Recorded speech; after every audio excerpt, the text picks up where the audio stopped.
Welcome to Eastern Eagle Security, where we pull back the curtain on the hidden side of cyberspace.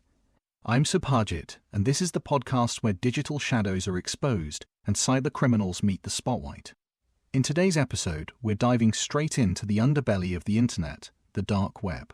We're talking real investigations, real hacks, and the untold stories behind the world's most dangerous digital crimes. From ransomware syndicates to underground marketplaces, we'll break down the tactics, tools, and people behind the chaos and show you how these cyber threats are hunted, exposed, and stopped. So lock in, power up, and stay sharp. You're listening to Eastern Eagle Security, and this is Exposing the Dark Web, real stories from cybercrime investigations. There's this whole other side of the internet, isn't there? Beyond the usual Google searches, a sort of hidden landscape. Mm-hmm. Today, we're going to pull back the curtain on that space and see what's really going on. That's right. And it's not some, made-up place you see in spy movies. Right. It's a real functioning part of the web, and it touches all of our lives, maybe in ways you don't even realize. Exactly. We're taking a deep dive into the dark web today. We've got a pretty fascinating stack of sources to get into this. Yeah, quite a mix. Yeah, from a broad overview of cybercrime, some really gripping case studies of actual dark web investigations, clear explanations of things like the Tor browser. And how the dark web actually operates, technically. And some crucial insights straight from cybersecurity experts, too. So the big picture we're aiming for here, I think, is to give you a solid understanding of what the dark web actually is. And, importantly, to highlight its very real connections to cybercrime, and show you why understanding this hidden world is pretty essential for your own online safety and awareness. Okay, so let's start by getting a sense of where the dark web fits into the internet as a whole. Because most of us, we spend our time on the surface web, right? Right. That's the stuff you find with Google, Bing, whatever, the websites you visit every day. It feels huge. It does. But it's estimated to be only about, 5% of all the content out there? Something like that, yeah. It's surprisingly small. Mm-hmm. Underneath that visible layer is the deep web. Okay. And this is where the vast majority of websites actually live, maybe around 90% of everything. 90%? Okay. Yeah. Think of it as content that isn't indexed by search engines. Mm-hmm. Things like, your email inbox, Sure. your online banking portal, anything behind a login screen or a paywall. You interact with the deep web constantly, every day. Right, without maybe even calling it that. And then within that massive deep web, there's the dark web. Exactly. A specific segment within the deep web. And this is the part you can't just stumble into. No. You need a special browser, like Tor, to access it. It definitely has a reputation, often for some very serious reasons. Yeah, we'll get into that. But it is important to know that Tor itself, the browser, it has legitimate uses. And just using it isn't against the law. Okay, so how does this hidden part of the internet actually work? It's pretty interesting. You mentioned its origins. Mm-hmm. It wasn't initially for, what it's known for now. Not at all. Its origins are actually with the U.S. Department of Defense. They developed the underlying technology as a way for people to communicate anonymously. For their own purposes, presumably. Initially, yes. Secure communication. So how does it achieve that anonymity? This is the onion routing thing, right? That's the key. Onion routing. It's what the Tor browser uses. Imagine your internet traffic being wrapped in multiple layers of encryption. Like an onion. Exactly like an onion, hence the name. Then, this encrypted information gets sent through a random series of computers all over the world. These are called nodes. Okay, nodes, like relay points. Precisely. Think of them as volunteer computers, spread globally, relaying your encrypted traffic. Each node along the path only peels off one layer of that encryption. Ah, okay. So no single node knows both where the traffic originally came from and where it's ultimately going. Right, so the first node knows you connected, but not the final destination. The last node knows the destination, but not who you are. You got it. And the ones in the middle only know the node before and the node after. So by the time the data reaches the website and then comes back to you, it's bounced through all these different points, making it incredibly difficult to trace. Extremely difficult. It essentially hides your IP address, your computer's address online, and what you're actually doing. But you mentioned it's not foolproof, not total invisibility. It's vital to keep that in mind, yes. While Tor provides very strong privacy, it's not a cloak of absolute invisibility. Yeah. For instance, your internet service provider, your ISP, Yeah. they can still see that you're connecting to the Tor network. They might not know what you're doing on it, but they know you're using Tor. Okay, that's a key point. And also, the points where your traffic enters and leaves the Tor network, these are called the entry and exit nodes, they are potential spots where someone theoretically might try to monitor or track activity. It's a complex area. Okay, so we have a sense of how you get onto the dark web, how it tries to keep activity hidden. Now, what do you actually find there? It seems to have this kind of split personality, right? It's not all just, bad stuff. Precisely. That's a really important distinction. On the legitimate side, Tor offers crucial protection for, say, whistleblowers. Right. People who need to share sensitive information without revealing their identity. Organizations like GlobalLeaks actually recommend using Tor for exactly this purpose. That makes perfect sense. And I suppose also for journalists or just regular people living in countries with really strict internet censorship. Absolutely essential for them. They can use Tor to bypass government restrictions and access information that might otherwise be totally blocked, things like social media, independent news sites. Yeah. It's actually quite significant that major mainstream organizations like Facebook, the BBC, and the New York Times even have what they call Tor Onion services. Really? Dedicated versions for Tor users? Yeah, specifically designed to be accessed securely and anonymously through the Tor browser. It shows they recognize the need for this kind of access. Interesting. Anything else on the legitimate side? Well, using Tor can offer a bit more safety when you're browsing on public Wi-Fi. Ah, like at a coffee shop or airport? Exactly. Those networks can be vulnerable to eavesdropping. Tor adds a layer of protection. Though, it's worth noting, most cybersecurity experts would still strongly recommend using a VPN, a virtual private network. Right. Maybe even in addition to Tor, for the best possible protection on public Wi-Fi. Okay. But then there's the side we hear so much more about, the illegal uses. This is where the dark web really gets its notorious reputation, isn't it? Unfortunately, yes. It is a significant hub for buying and selling illegal drugs, weapons, stolen passwords, personal identities, all sorts of things you really don't want readily available. Yeah. It's also, tragically, a marketplace for illegal pornography and other deeply harmful exploitative materials. And it facilitates organized crime, too, doesn't it? I saw mentions of fraud factories. That's right. Our Wikipedia source mentioned that term. These are basically large, organized cyber fraud operations. They can operate on the dark web, and sometimes they're involved in other horrific things, too, like human trafficking. Just awful. And ransomware. That seems to be constantly in the news. Ransomware is another major threat that absolutely thrives on the anonymity the dark web provides. The attackers can coordinate, sell their tools, demand ransoms. And the scale is huge. Alarmingly so. Our sources point to thousands of large-scale attacks just this year, and they're increasingly targeting critical infrastructure. Like what? Hospitals, industrial facilities, energy companies, leading to really serious real-world consequences. We've seen reports of canceled surgeries because hospital systems were locked up. That's terrifying. And the ransom demands are massive. Huge. Averages in the millions of dollars. Some sources mention demands reaching $50 million, even $100 million in some cases. Wow. And you mentioned cybersex trafficking earlier. That's facilitated here, too. Tragically, yes. The anonymity and ease of access on the dark web make it a breeding ground for this horrific crime. Estimates suggest millions of victims worldwide, including a shocking number of children. It's truly one of the darkest aspects. It's hard to even comprehend. And these darknet marketplaces, they sound almost like regular online stores. In their structure, disturbingly so. They operate very similarly to legitimate marketplaces you might use, like eBay or Amazon. How so? Well, they have listings for goods and services, vendor profiles, customer reviews, reputation systems. Reputation systems. For selling illegal stuff. Yeah. To build trust between buyers and sellers. They often use cryptocurrency for payments. And many have escrow systems where the marketplace holds the payment until the buyer confirms they received the goods. Just like a normal online transaction, but for. Exactly. But the crucial, terrible difference is they are dealing entirely in illegal goods and services. And we have an idea of the prices for some of this? Our source gave some examples, yeah. Things like stolen credit card details might go for around $125. Okay. Hacked email accounts, maybe $60. Stolen online banking logins, around the same, $60.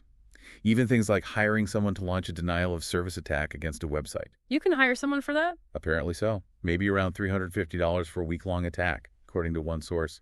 It's a whole underground economy. It's really chilling just thinking about the sheer scale of cybercrime happening, hidden away like that. And it's crystal clear why the anonymity the dark web offers makes it such an attractive haven for criminals.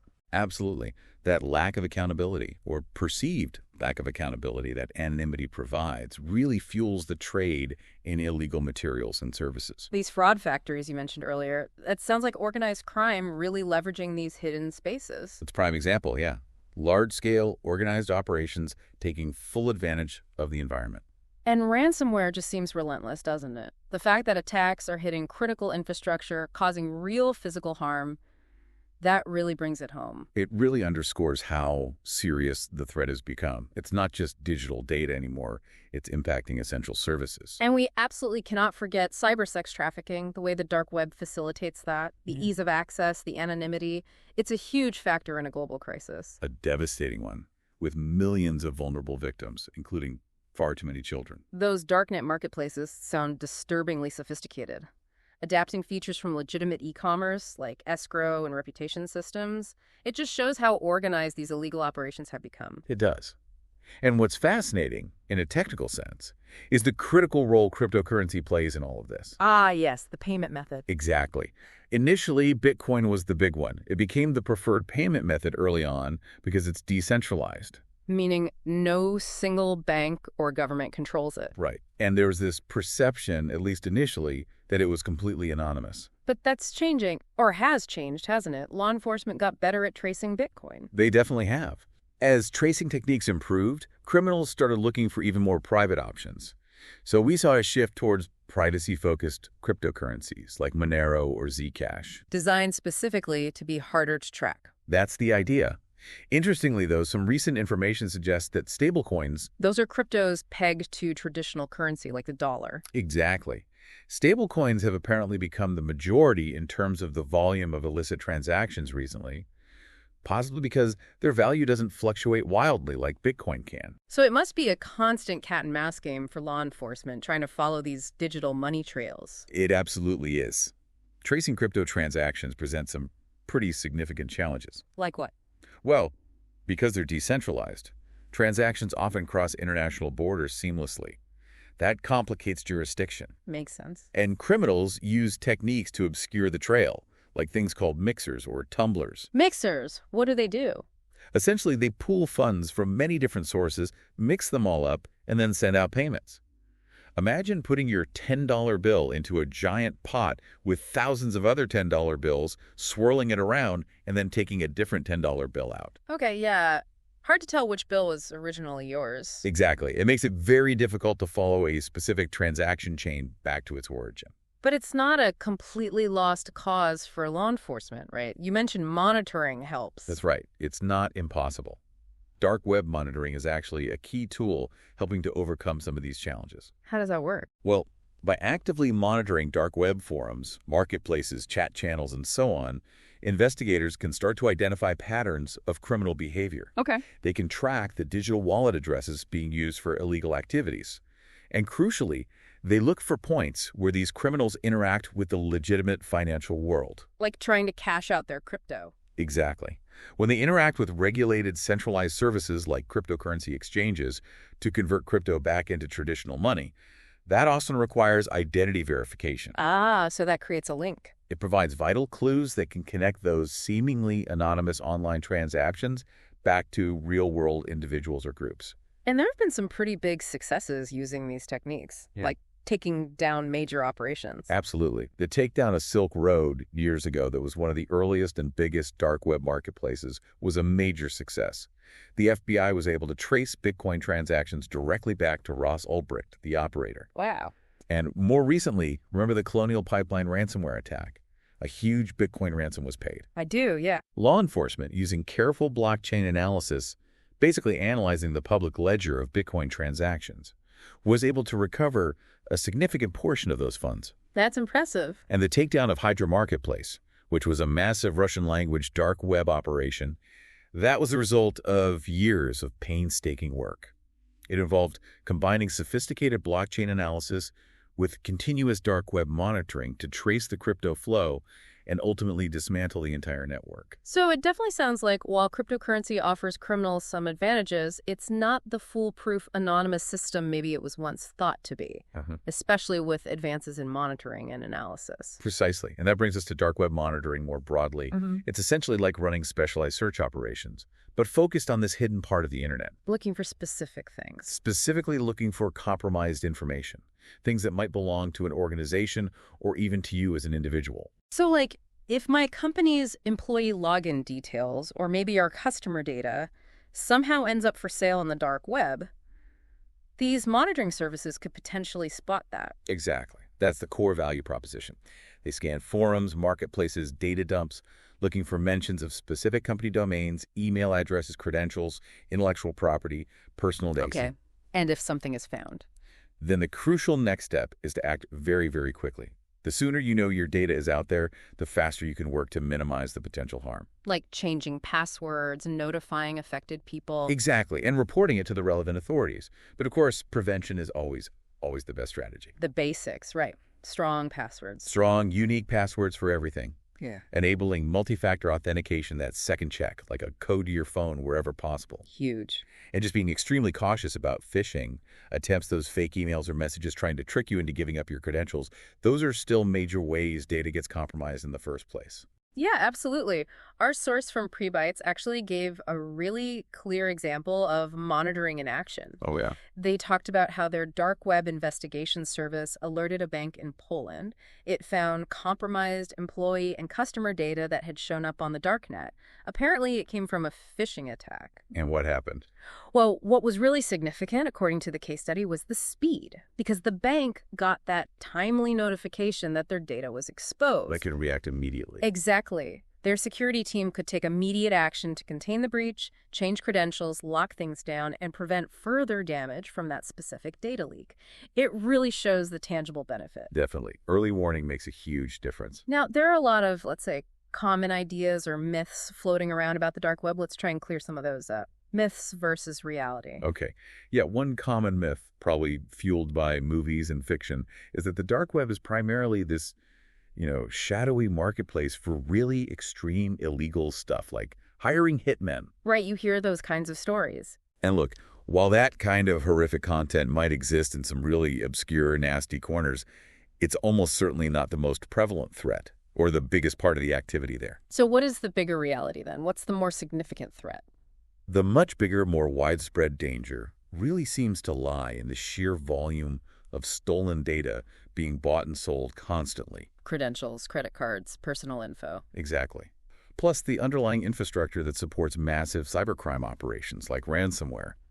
Tools are sold, services are offered. Right. And the active trading of software vulnerabilities or exploits that criminals can use to break into systems. So it's less about individual shocking crimes and more about the ecosystem. Precisely. It's not just a collection of seedy online stores selling bad things. It's a complex functioning ecosystem where the fundamental tools, data, and services for a wide range of cybercrimes are developed, traded, and deployed. That's where the systemic risk really lies. Okay. So as we start to wrap things up here, it's become really clear that the dark web isn't just some abstract, far-off, mysterious place that doesn't have any real impact on our everyday lives. That's such a crucial point to understand. The activities taking place within these hidden spaces, they can have very real, very significant consequences for both individuals like you listening and for organizations out here in the physical world. Definitely. And just having a basic understanding of the dark web, how it functions, why it attracts cybercriminals, how it connects to these broader cybercrime trends we've discussed, it feels essential now. It really is. It's part of being informed in the digital age, and it helps you understand why taking proactive steps to protect yourself online is so important. Yeah. Which leads, I think, to a really important final thought for you, for everyone listening. Every single action you take online, every click, every password you choose, every link you follow, every piece of information you share, it all has the potential to impact your security. Sometimes in ways you might not immediately see or expect. Including ripples that might connect back to these hidden corners of the internet, like the dark web. Exactly. So staying vigilant, staying informed about basic cybersecurity best practices, it's just more critical than ever in our increasingly interconnected world. Don't underestimate the shadows, but focus on securing your own corner of the web.